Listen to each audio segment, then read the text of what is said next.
மனசில் இருக்கிற பாரத்தை இறக்கி வைக்கிற இடம் எது? ஆலயம். மதுரையில் ஒரு பிரேயர் நடத்த பயந்தேன். அங்கே 9 மணிக்கு ஒரு கல்யாணம், 10 மணிக்கு ஒரு கல்யாணம். சாமியார் ரொம்ப ஸ்ட்ரிக்டாக சொல்லிட்டாரு, இந்த பாருங்க, ஒரு கல்யாணத்தில் லேட் பண்ணிங்கன்னா அடுத்த கல்யாணம் பாதிக்கப்படும், அதனால கரெக்டாக பஞ்சுவலாக வந்துருங்க அப்படின்னு.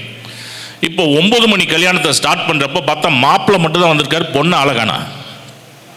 இவர் கொஞ்சம் லேட் பண்ணாலும் அடுத்த கல்யாணம் பாதிக்கப்படும். சரி, பூசையை ஆரம்பிச்சிருவோம் அப்படின்னு சொல்லி பூசையை ஆரம்பிச்சிட்டார். பூசையை ஆரம்பிச்சு நற்செய்தி வாசிச்சாச்சு, பிரசங்கம் வச்சு முடிச்சாச்சு. பொண்ணு உட்கார்ற சேர் எம்டியா இருக்குது, மாப்பிள்ளை மட்டும் உட்கார்ந்து இருக்கிறாரு. பொண்ணை காணா. இவருக்கு பதஷ்டம் ஆயிடுச்சு.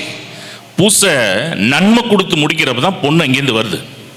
ஏமா லேட்டு அப்படின்னதுக்கு, இல்லை சாமி, வர வழியில் ஒரு ஆக்சிடென்ட்.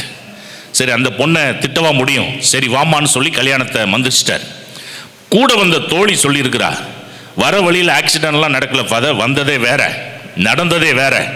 என்ன நடந்துச்சு அப்படின்னா, 9 மணிக்கெல்லாம் கரெக்டாக அந்த அம்மா பியூட்டி பார்லர் போயிட்டு ஆட்டோவில் வந்து இறங்கியிருக்குது பூசைக்கு. 9 மணி பூசை அப்படின்னா, அந்த பூசைக்கு ஸ்டெப்பு ஏறுறப்ப கொண்டை உருண்டு ஓட ஆரம்பிச்சிருச்சு. மறுபடியும் அதே கொண்டை எடுத்துக்கிட்டு அதே ஆட்டோவில் ஏறி போயிடுச்சு. 3/4 மணி நேரம் டெக்கரேஷன் முடிஞ்சு மறுபடியும் கோவிலுக்கு வரதுக்குள்ள இங்கே பூசையே முடியக்கூடிய ஸ்டேஜ். இதுதான் ஆக்சிடென்ட் அந்த அம்மாவுக்கு.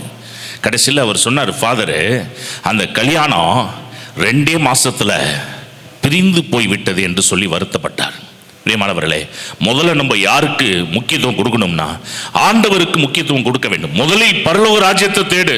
ஒரு வாரம் இருக்குது, அந்த வாரத்தில் முதல் நாள் எதுங்க? ஞாயிற்றுக்கிழமை. முதலில் அந்த வார்த்தை கவனிச்சு பாருங்க.